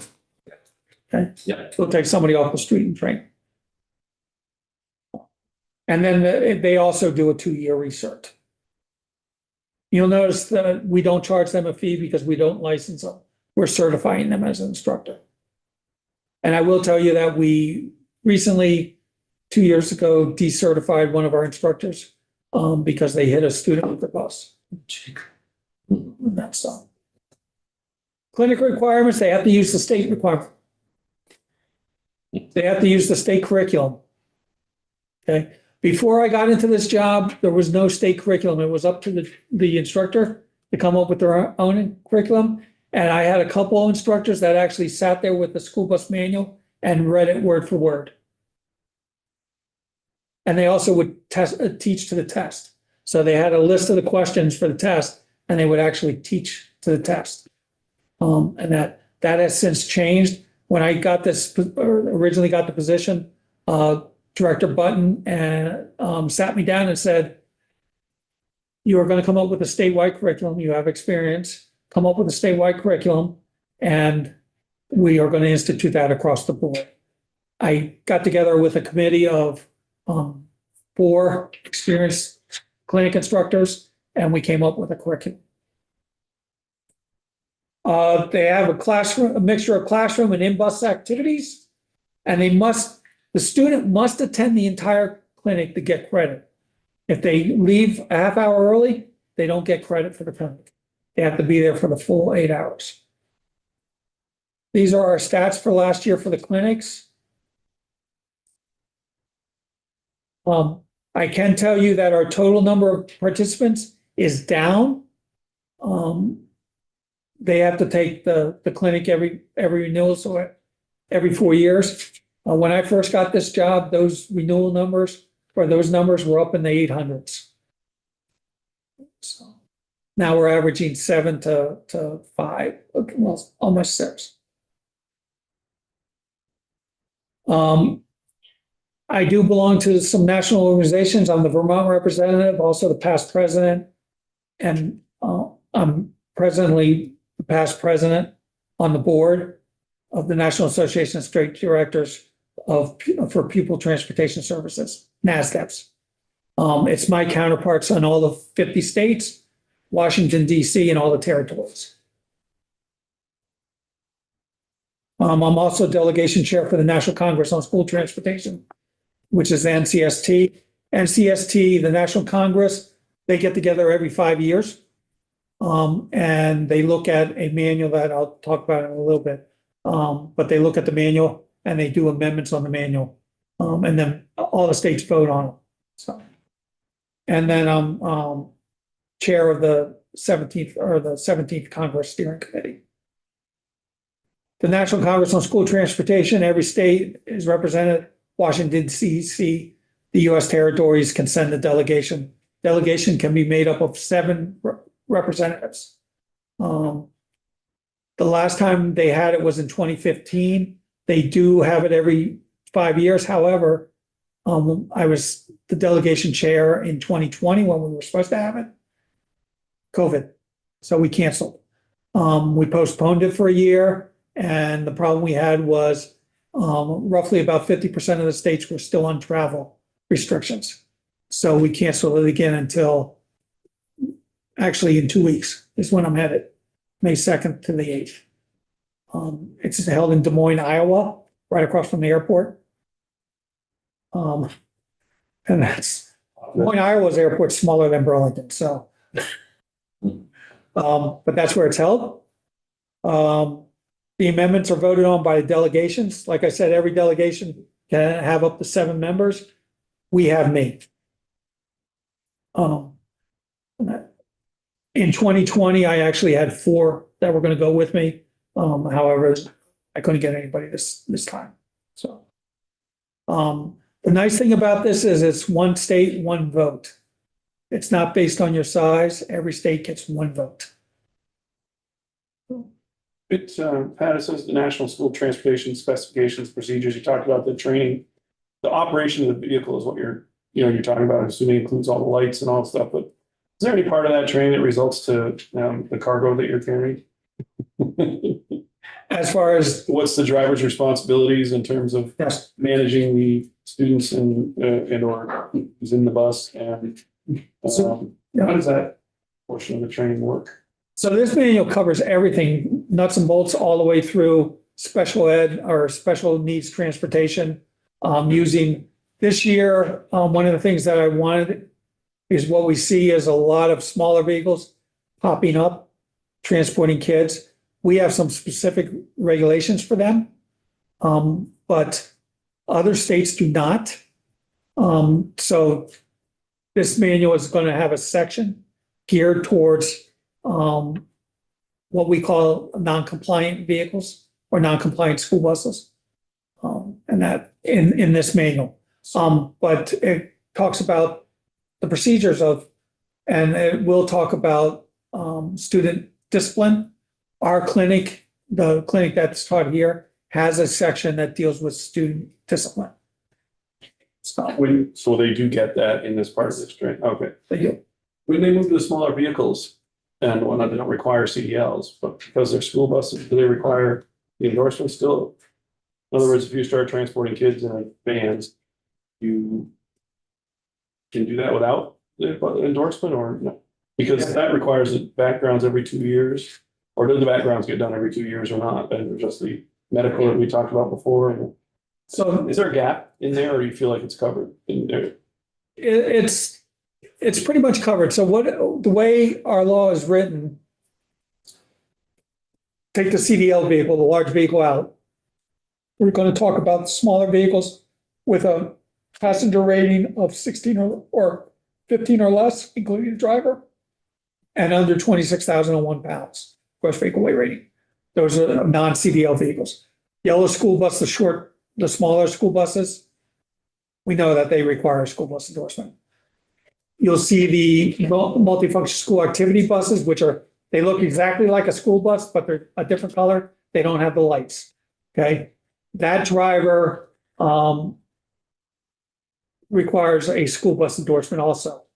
But they kind of have a special way of getting it. The taxi cabs or the vans you're talking about, if they have a manufacturer rated seating capacity of 11 or more or less, if it's 11 or more, it can't be used in school transportation. Our state law doesn't allow it, and the federal feds do not allow a dealership to sell those vans knowing that it's going to be used in school transportation. But our state law also does not allow them to be used. So the smaller vans and the cars, taxi cabs that you see the pop-up school bus sign that lays down when they're not transporting and comes up. That driver is required to have a school bus endorsement on their license. This is where it goes back to that specialized endorsement. So they would be required to have a school bus endorsement on their license, and they have to submit a medical. And then the sign's also required.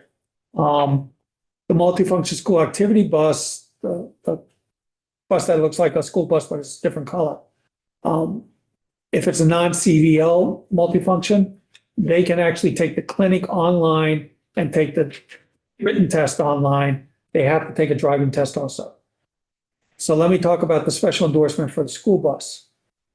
The smaller school bus, the non-CDL school bus, that I don't need to have a school bus or a CDL for.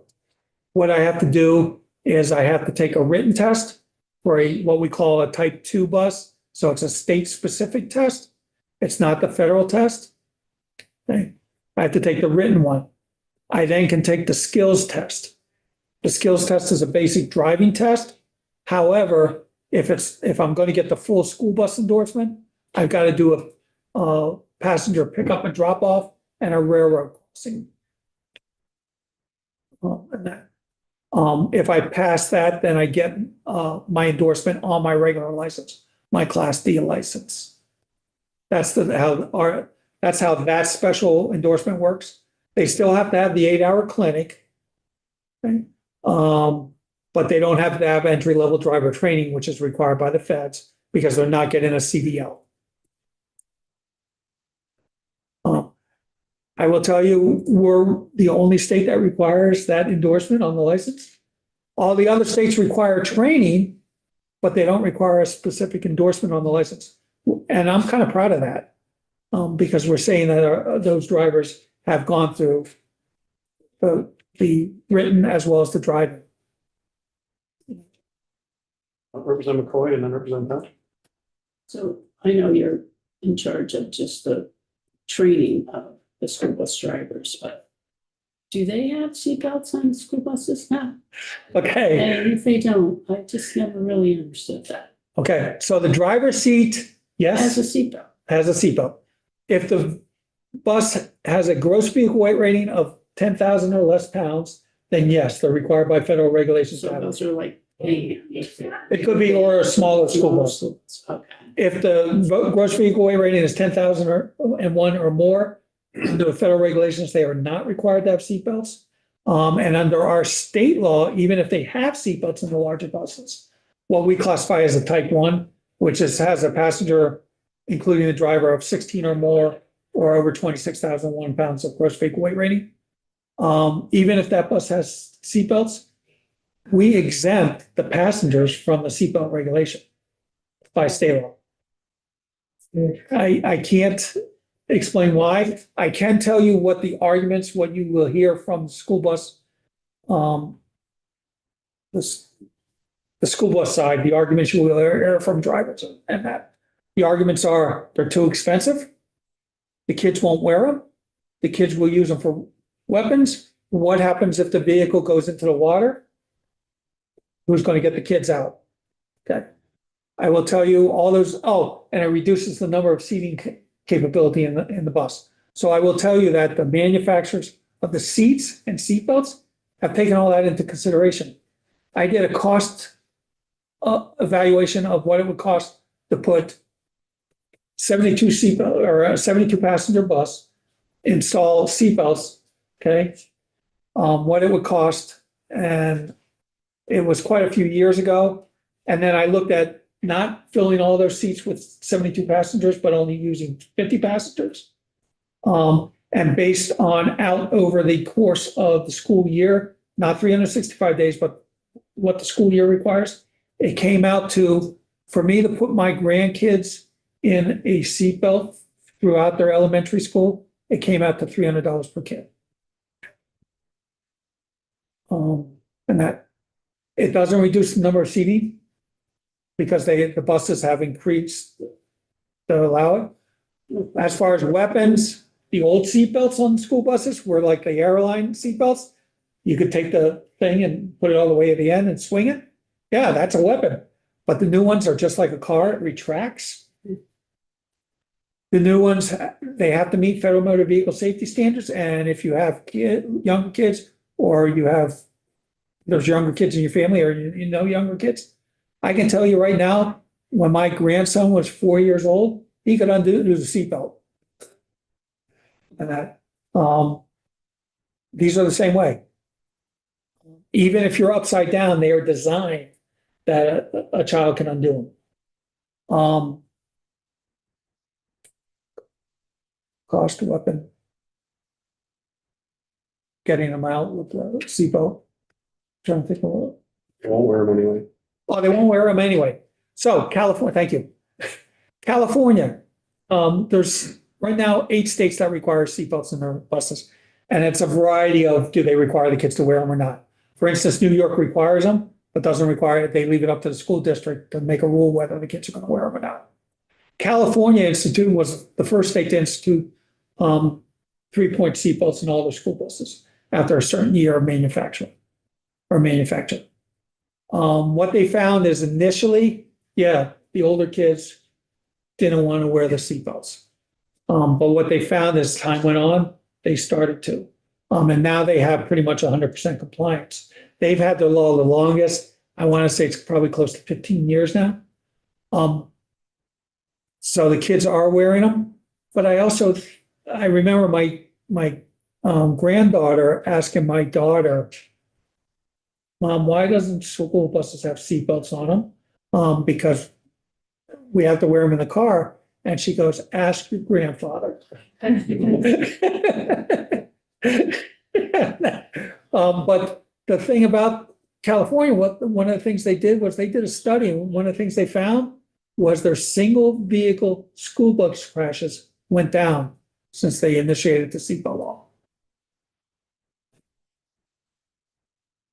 Well, driver distraction perhaps. And, You got it.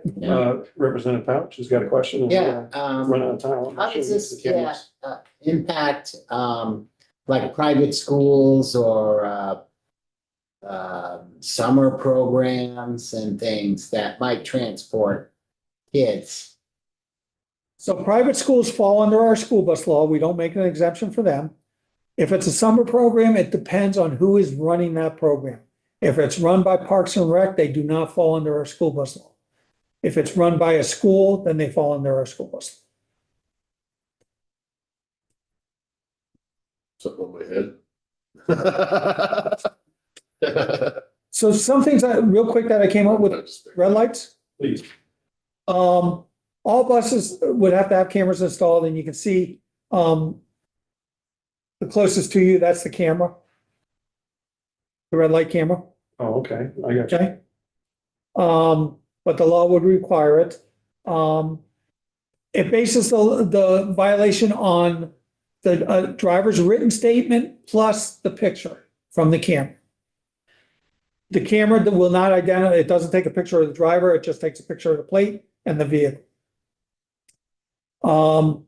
It mandates that the ticket must be issued to the registered owner of the vehicle,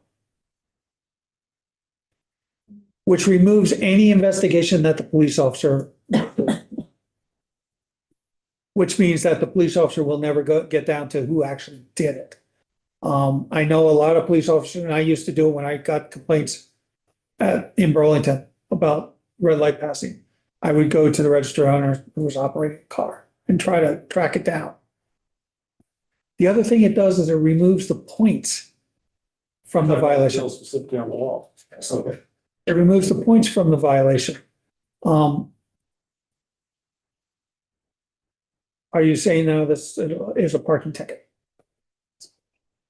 Is there, in all your travels, this subject must come up quite a bit, especially with many of the boards and conference you're heading to. Is there a policy that's recommended by all these different groups that you're involved in? Or is there something that would you like to give any background, opinion, or subject on this for us? Someone, Related to that bill or to the overall safety and the concern of constituents that come to us about people that run the red light on. so Montgomery County, Maryland, they had a company come in and the company installed red light cameras on all their school buses. Okay. And the way the program works is they get a picture. Okay. They do an investigation. If they can track down who actually did it, they issue to that person and the fine and the points remain. If they can't, it gets issued to the registered owner of the vehicle with no points, and the fine is actually lower. If that person doesn't want to pay the fine, then they have to come forward and say who was operating the vehicle. And then the officer issues. What happens with the fee is that the company installed the cameras for no cost. The company gets a portion of the fee. The police department gets a portion of the fee for administration. And the school sees nothing, or the busing sees nothing. So it's a non-monetary. What the school district's looking at is the safety of the kids, and the monetary goes to the police and the company. There's been a variety of the similar programs throughout the U.S. And then there are some districts that just install the cameras. And they officers do an investigation and do similar to what we would do. Issue, if they can track down who operated the vehicle, they issue a ticket based on that. And it has the higher fee or the higher fine with the points. So it's a wide range. Do we have any data on how often this happens, and has it increased over time or any of that sort of? I do have data. I will send that over. I will get that to you. Can you indulge me for 2 weeks? Yeah. What I hear, we'll be here. If I can get it out, but yes, because we take part in, every year, NASDAP's, the association I belong to, does 2 studies. Well, actually, one is done by the University of Kansas. That is the pickup drop-off fatality report. They look at fatalities that happen when drug buses are picked up and dropped off, or kids picked up or dropped off, which actually plays into this and that. And then I don't know if you're familiar, our last one was back in the early 80s, I think it was. It was a child that was run over by the bus. But that was our last fatality. Then there's also the red light passing. We do a survey one day. I leave it up to my school districts the day that they want to pick. It's in the spring, and the drivers do red light passing, both sides, direction. Excuse me. And those are stats that NASDAQ collects and does a report every year. So we participate in that big survey, and the driver just records what happens on a sheet. Yeah. Yes. And so it'd be interesting to see, has it gone up? I mean, certainly, I think we've seen data that shows, speeding, just not following rules. Right. Seems to have gone up. Oh, yes, we do take part in the survey. If somebody blows through a stop sign on a school bus, don't they get a fine now? They can, if they're caught.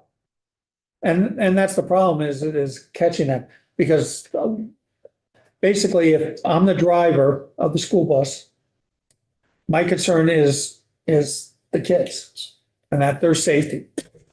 So I have a car that passes me. What happens is I have to be able to identify the car. I have to be able to give the plate. I have to be able to identify the driver. The way it is now, because when the officer investigates it, what I am looking for is, can I identify that driver that was operating that vehicle, and that's the vehicle that was involved? Because the last thing I want to do is issue to somebody the wrong vehicle, because now I'm putting that person out. Because they're going to take it to court, and that, and then I'm putting that person out because they have to take time off from work and that, so. I would hope that parents that let their kids go drive and they go blowing through a school bus out. My dad would have, the first thing that he would have blamed me right off the bat. There was no protecting Jimmy. It's like, he would have handed me up like a sacrificial lamb. Here he is, right here, you can have him. When you're done with him, I'll finish him up afterwards. But 5 years ago, in Indiana, we were actually at the NASDAQ conference. And my counterpart, Indiana has two representatives. They have one for the Agency of Education and one from the Indiana State Police. Both of them got up, their phones went off. They both got up and walked out. I don't know if you remember this. It was a car that passed the school bus on the right side, on the side, yep, and killed three kids, three siblings. Indiana. We're a little bit past time, and that is a very sobering thing. Sorry. Yeah, need a little bit more quickly that you want to hit on this, so we can.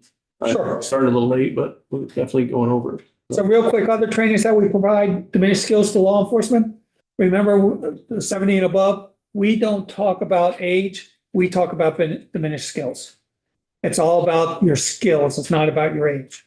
And then specialized vehicles for law enforcement. Specialized vehicles can be farm vehicles, autocycles, commercial vehicles, and that's things that may not require a license or require special licenses. So that's our specialized vehicle. We already talked about red lights, talked about that. National organizations, I think I talked, whoops, I'm going the wrong direction. You've been all through them. That's it. Oh, sorry. This is the last one. Other duties in our unit, we do VIP IDs, state employee IDs and law enforcement IDs. State law enforcement IDs are done within my unit. These things here, Pardon? these things here. That's done by operations, or no, that's done by BGS. These look similar to our licenses, a little bit different. I believe you get a legislative one, don't you? Not that I could tell. An ID? Oh, We okay. used to, they stopped doing Do, but I it. don't think we get them Yeah, anymore. they stopped doing it. And mine's in my, I've got one. okay. But there's Expired, yeah, they stopped doing it. they're specialized IDs. And then we do undercover IDs, undercover licenses for undercover officers. And it's feds and state and local and sheriffs. We do employee backgrounds for all employees within DMV except for law enforcement employees. So I do all the background investigations for, and that's specifically done by me. Child car seat installations, we have a supplier of child car seats, and myself, as well as one of our commercial vehicle inspectors, does installations. We do the DMV examiner training and updates. And we also help with driver testing when needed. And that's it. Well, thank you very much. That was a pretty thorough couple of hours. We are going to adjourn Yeah. for this afternoon. Thank you very much. We'll have to hold questions for another time. We're adjourned. We're not having one, are we, Logan? We are taking a break. Everybody's been here for 2 hours. I'm gonna, yeah.